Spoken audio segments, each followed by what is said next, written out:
একটা ভিডিওর মাঝখানে 3টা কেকের ডেকোরেশন শেয়ার করব, 2টা টাপ কেক আর একটা হচ্ছে জার কেক। হাই এভরিওয়ান, আসসালামু আলাইকুম। কেমন আছেন আপনারা সকলে? আশা করি ভালো আছেন। এইখানে যেই 3টে কেক আপনাদের সাথে শেয়ার করব, একটা ছিল অরেঞ্জ ফ্লেভারে, একটা চকলেট, আর আরেকটা যেটা জার কেক ছিল ওটা আমি অরেঞ্জ কেক দিয়ে বানাইছি। যদিও জার কেকটা বানানোর কোনো রিজন ছিল না, আমার কেক এক্সট্রা ছিল যার জন্য আমি জার কেকটা তৈরি করছিলাম।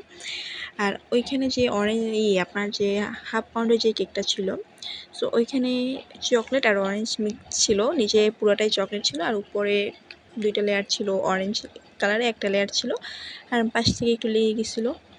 এই তো আমি দোনোটাকে সুন্দরভাবে মোল্ড আউট করে এটাকে পিস পিস করে কেটে নিয়েছিলাম। ছোটো যে কেকটা ছিল ওটা 5 পিস হয়েছিল, যদিও ওইটার পুরো 3 পিসে আমার ঘরে রয়ে গেছিলো, যেহেতু পিসগুলি অনেক মোটা ছিল।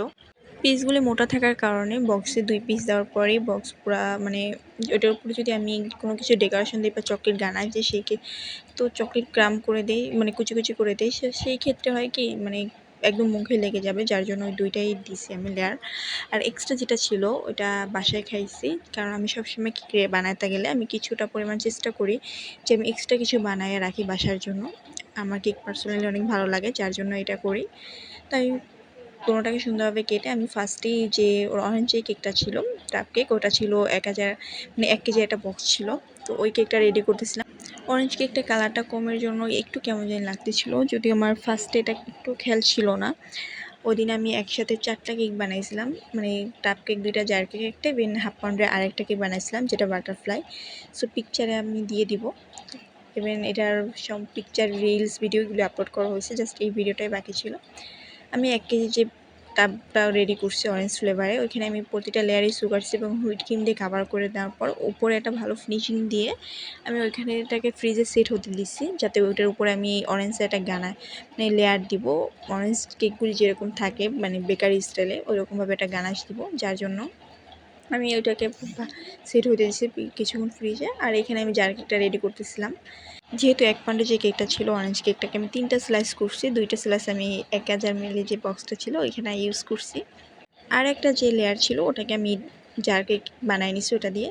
তো আমি জার কেকটাকে সেম প্রসেসিং একইভাবে আমি রেডি করছি। আর উপরে আমি এখানে কোন নজলটা দিয়ে দিছি, ফুলটা মেবি মনে নেই, এটা মেবি 2D নজল দিয়ে আমি ফুলটা দিছি। দেওয়ার পরে আমি জার কেকটা রেডি করার পর ওইটাকে ফ্রিজে রেখে দিছি। ইভেন অরেঞ্জের যে উপরে যে লেয়ারটা, এটা আমার পার্সোনালি খুবই ভালো লাগে। আর অরেঞ্জ কেকটা আমার কাছে অনেক ভালো লাগে। অরেঞ্জ আর চকলেট, ভ্যানিলা ফ্লেভার অতটা ভালো লাগে না। উপরে যে ডিজাইনটা ওটা পাইপিং জেল দিয়ে করছি এবং এই ডিজাইনটা আমার অনেক ভালো লাগে। ওইটা করার পর আমি ওটাকে ফ্রিজে সেট হইতে দিচ্ছি। আর ওটা যখন দিচ্ছি, এটা ভিডিও ফুটেজ নিতে আমার একটু খেয়াল ছিল না। দেন ওটাকে ফ্রিজে রাখার পরে আমি এখানে যে হাফ যে বাটিটা থাকে, মানে হাফ কেজি যে বাটিটা, ওইটা আমি রেডি করতেছিলাম চকলেট কেক যেটা ছিল ওটা। আমি ওইটারও প্রতিটা লেয়ারে আমি সুগার সিরাপ এবং হুইট ক্রিম দিয়ে নিয়েছিলাম। আর হুইট ক্রিমের সাথে আমি চকলেটকে গানাশ কিছুটা অ্যাড করে এরকম একটা কালার করে নিয়েছিলাম।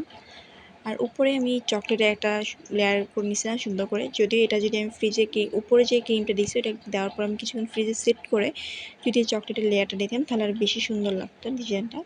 তাও আমি এটা করছি, কারণ যেহেতু আমি উপরে চকলেট মানে কুচি কুচি করে কেটে তারপর উপরে ডিজাইন হিসেবে দিব, সো যার জন্য এটা অতটা বুঝাবে না, যার জন্য ওরকমভাবে দিছি। আর আপনারা লাস্টে ভিডিওতে দেখলে বুঝতে পারবেন যে আমার ওইটা বোঝা যায় কিনা। আর অবশ্যই আমি বলবো যারা এই চকলেট টাপ কেকটা এখনও ট্রাই করেন না, তারা মাস্ট ট্রাই করবেন, কারণ এটা এতটা মজা এবং এতটা মানে খেতে টেস্ট লাগে মুখে। যারা চকলেট লাভার তাদের জন্য এটা বেস্ট একটা কম্বো। আর যারা চকলেট পছন্দ করে না তাদেরকেও বলবো এটা ট্রাই করতে, কারণ এটা যদি আপনারা একবার ট্রাই করেন তাহলে আমি বলতেছি যে আপনারা এরপর থেকে যদি কেক নেন তাহলে চকলেটের এই টাপ কেকটাই নেবেন, কারণ এটা অনেক মজা হয় খেতে। ভিডিও লাস্টে আমি প্রতিটা কেকের ছবি দিয়ে দেবো, আপনারা অবশ্যই কমেন্ট করে আপনাদের মতামত জানাবেন। আর যারা আমার পেজে নতুন তারা অবশ্যই পেজে ফলো দিতে ভুলবেন না। আপনারা চাইলে আমার এই ভিডিওটা শেয়ারও করতে পারেন, বা আপনাদের যদি ভালো লাগে থাকে সেই ক্ষেত্রে সেভও করতে পারেন, নিজেদের পার্সোনাল প্রোফাইলেও আপনারা এটা শেয়ার করতে পারেন। আজকে এই পর্যন্তই, দেখা হচ্ছে নেক্সট কোনো ভিডিওতে। আল্লাহ হাফেজ।